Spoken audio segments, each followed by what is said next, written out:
Pourquoi? Parce que l'embarcation du Récollet, Nicolas Viel et de son ami Antique se renverse dans les flots, c'est-à-dire dans les rapides, alors qu'il partait pour Québec en canot, le moyen de transport le plus efficace à l'époque. Le bas de Sceaux devient ville et adopte le nom de Montréal-Nord le 5 mars 1915. Il s'agit des lots numéro 1 à 126 de la paroisse du Sceaux-Récollet.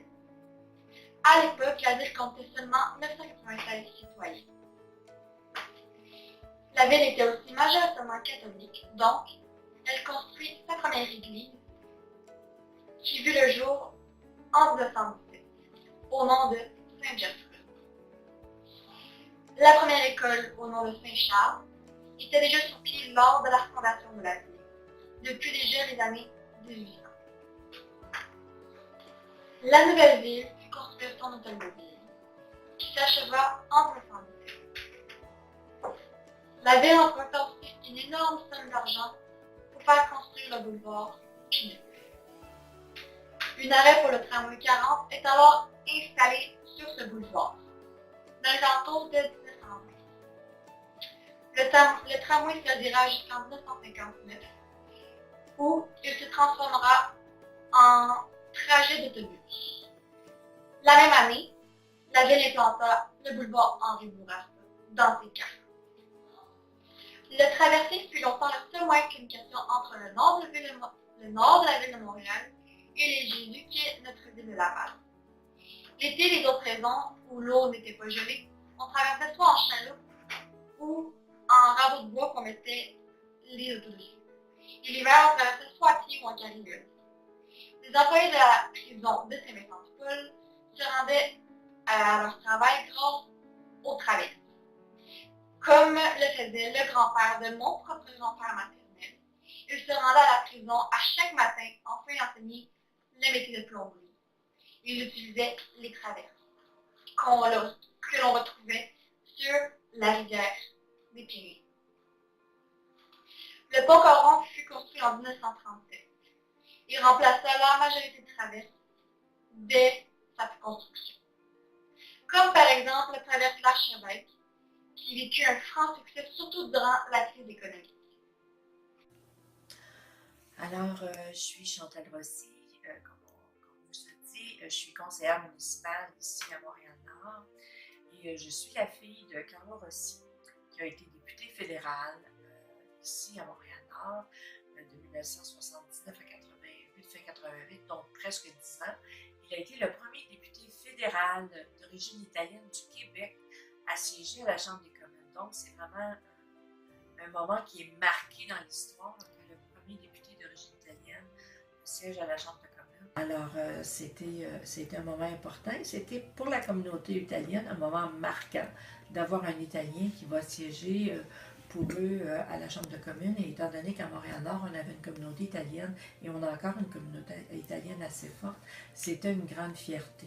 Dans la foulée des personnes à des niveaux provincial et fédéral qui ont marqué, je vous dirais que dans les années 70, on a eu Mme Lise Bacon, qui était députée provinciale dans le comté de Bourassa, donc qui couvrait l'ouest de Montréal-Nord. Elle a été ministre aussi à l'époque. C'était la première femme qui était ministre. C'est la première fois que dans le comté, on avait un ministre vraiment qui était à Montréal-Nord. Alors ensuite de ça, en 1976, il y a eu M. Jacques-Yvan Morin. Lui, c'était dans le comté de Sauvé, donc l'autre demi, parce qu'au provincial, Montréal-Nord était divisé en deux. Donc la partie est, c'était le comté de Sauvé. Et c'est Jacques-Yvan Morin qui avait été élu avec le Parti québécois en 1976 et qui était devenu ministre de l'Éducation. Ensuite de ça, au niveau des ministres, on a eu Mme Lynne Beauchamp qui était ministre et vice-première ministre. Et au fédéral, on a eu aussi M. Coderre, qui est aujourd'hui maire de Montréal. Mais au moment où il a été député fédéral de Bourassa ici, il a été ministre du sport et ministre de l'immigration. Alors moi, comme conseillère, j'ai un bureau à l'Hôtel de Ville de Montréal-Nord, à l'arrondissement, la mairie ici. cette belle hôtel de ville qui a été bâti en 1917 et qui a été rénové en 1980. Alors j'ai l'honneur de pouvoir y travailler et de travailler dans les bureaux où M. Ryan a été, et tous les maires qui ont passé, à partir de M. Joseph Boyer, le premier maire de Montréal-Nord, et toutes les maires qui se sont succédés. Et il y a des maires importants qui ont marqué. Là. Il y a M. Archambault-Désy. Alors, il y en a plusieurs qui ont marqué l'histoire de Montréal-Nord. Et c'est un honneur de pouvoir y siéger. Dans les maires qui ont le plus marqué, on peut dire que M. Ryan a été celui qui a eu un règne, je pourrais dire un mandat de 38 ans. C'est lui qui était là de manière plus importante. Les maires qui ont précédé avaient moins de pouvoir, on peut dire, parce que Montréal-Nord a été en tutelle des années 1920, au début de Montréal-Nord. Montréal-Nord avait accumulé une grosse dette, donc il a été sous tutelle jusqu'au début des années 60. Donc, les maires qui étaient là, c'est pour ça qu'il n'y a pas eu de grand développement, mis à part quelques développements résidentiels qui ont été faits souvent pour les anciens combattants. Mais à part ça, il n'y avait pas eu de grand développement. À partir du moment où M. Ryan est arrivé, là, les choses ont changé un peu. Il a commencé à avoir du développement résidentiel, un peu de développement commercial. P9 avait des restaurants. Il y a eu le Vita qui amenait beaucoup de gens dans Montréal-Nord. On avait le Beauvin. On avait le Décan qui aujourd'hui est devenu une chaîne de restaurants qui est bien connue. Le Saint-Hubert. Alors, la rue P9 s'est développée et ensuite de ça, vers l'est, les résidences se sont développées. Ville-des-Fleurs s'est développée. La paroisse Sainte-Colette s'est développée. Alors, ce qu'on a aussi d'important dans Montréal-Nord, ce qui a amené du développement, c'est les Sœurs de la Charité, le pôle qu'on appelle Marie-Clarac, où il y a l'hôpital. Ça a commencé avec l'hôpital Marie-Clarac. Ensuite, il y a eu l'école primaire. Maintenant, on est rendu avec l'école primaire, l'hôpital, le centre de soins palliatifs, je m'excuse. Et on a l'école secondaire et les résidences Cascade et Angelica. Juste ce pôle-là, c'est un pôle d'emploi de 1500 personnes. Les Sœurs de la Charité ont 1500 employés. Donc, comme pôle économique, c'est un pôle important. C'est un pôle d'emploi, je dirais, qui est très, très, très important. Dans les industries qu'on a eues, qui sont disparues, mais qui ont été importantes. Il y avait Bistrol, qui était au point d'industriel, et P9. Il y a eu Pigeon Drapeau, qui était une industrie qui était importante à Montréal-Nord, mais qui a fini par passer au feu et qui a disparu après 2 ou 3 incendies, qui a disparu définitivement. Il y a eu aussi, sur industriel, il y avait Beaver Asphalt, qui était une compagnie qui était reconnue de manière internationale. Ils ont fait des rues, des routes un peu partout. Alors, ça a été des industries importantes dans Montréal-Nord. À ce moment-là, le premier maire de l'arrondissement de Montréal-Nord a été Marcel Parent. Et ensuite, ça s'est succédé. Tout ça. Au niveau de la culture, ce qui est très important, ce qu'il y a eu de très important dans Montréal-Nord, on a eu l'Habitat Saint-Camille. L'Habitat Saint-Camille qui est l'église sur Charleroi, qui est une église à l'époque, dans les années 70 et 80, je vous dirais, on appelait ça la petite place des arts. Tous les artistes qui partaient en tournée, l'Habitat Saint-Camille faisait partie de la... La crise économique de 1929 fait augmenter le nombre de chômeurs. Plusieurs règles sont mises en place. Ceci favorise beaucoup les pères de famille. Donc, ces règles engendrent beaucoup de mariages et les naissances sont en hausse. Dans les années 40, Montréal-Nord s'industrialise. On voit sa ligne de chemin de fer s'électrifier.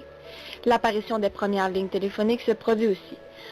De plus, la ville fait construire plusieurs duplex dans le nord afin de remplacer les habitations des anciens combattants.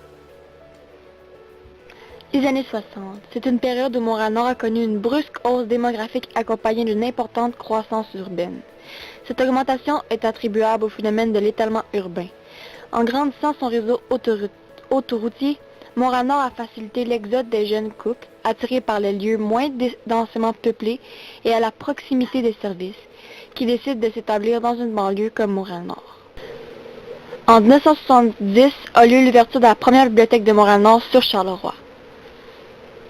La Maison culturelle et communautaire de Montréal-Nord a été fondée le 5 mai 2006. C'est une conséquence des fusions municipales de 2002. Ces fusions qui ont apporté plusieurs avantages à Montréal-Nord, comme les travaux qui sont encore lieu d'ailleurs, sur plusieurs blocs appartements, routes et parcs. Elles ont déclenché de gros développements dans la municipalité qui en restant en ville, n'aurait jamais eu lieu. Le recensement de 1921 dit que Montréal-Nord occupe 1360 citoyens, dont 152 d'origine britannique, c'est-à-dire anglais, écossais ou irlandais, puis 62 d'origine italienne. Au cours du premier demi-siècle de l'histoire, la communauté anglophone a beaucoup évolué à Montréal-Nord. Dès 1921, les immigrants d'origine italienne sont arrivés. Ils seront plus nombreux dans les années 1850. L'après-guerre de 39-45 a permis à beaucoup de ces familles-là d'immigrer au Québec pour s'y établir. C'est alors une unique occasion pour eux de se réorganiser afin d'oublier la misère que cette guerre avait engendrée, et de les convier à venir s'établir ici. Tandis qu'un certain nombre d'immigrants d'origine asiatique s'établissaient aussi à leur tour vers Montréal-Nord. Après les Italiens, ce sont surtout les Haïtiens qui ont fui la dictature de François et de Jean-Claude Vallée dans les années 60-70 qui sont venus s'établir ici. De plus, la communauté arabe et musulmane ont commencé à arriver vers les années 2000 et une mosquée a vu le jour dernièrement à l'intersection des rues Forest et Pelletier à Montréal-Nord. Depuis 102 ans, Montréal-Nord connaît une évolution qui, selon nous, est comparable à celle de la plupart des villes de banlieue de l'île de Montréal. De son appartenance à la municipalité rurale du Sous-Récollet, elle conserve une histoire commune tout en développant son identité propre. Après 1915, Montréal-Nord se dote de toutes les infrastructures nécessaires. La dette est provoquée principalement par la construction du boulevard Pinot. Le gouvernement du Québec met Montréal-Nord sous tutelle et crée en 1929 un organisme de surveillance, la Commission métropolitaine de Montréal. La période de 1921 à 1945 est marquée aussi par la construction du nouveau pont Pinot, la crise économique et les relations difficiles entre le Conseil général de Montréal-Nord et les représentants de la Commission métropolitaine, ainsi que la non-progression de la ville. Après la Deuxième Guerre mondiale, la ville s'industrialise et connaît une forte expansion démographique. La population se diversifie avec l'arrivée des communautés italiennes et haïtiennes. Depuis 1963, le maire Yves Ryan, ex-rédacteur en chef du Guide de Montréal-Nord, préside aux destinées de la ville. Il est extrêmement rare qu'une formation politique soit au pouvoir sur une période de 38 ans consécutivement et qu'elle n'ait connu aucune opposition durant 30 ans, tout en considérant qu'il s'agissait d'une municipalité classée au 6e rang des villes du Québec sur le plan démographique. Aujourd'hui, la ville a atteint sa pleine maturité dans le développement résidentiel et industriel. Montréal-Nord offre à ses citoyens une gamme de services, de nombreuses résidences pour les personnes âgées, de nombreux organismes communautaires et un des taux d'endettement le plus bas parmi le Québec. Donc, voici pourquoi Montréal-Nord est le lieu où tout a commencé.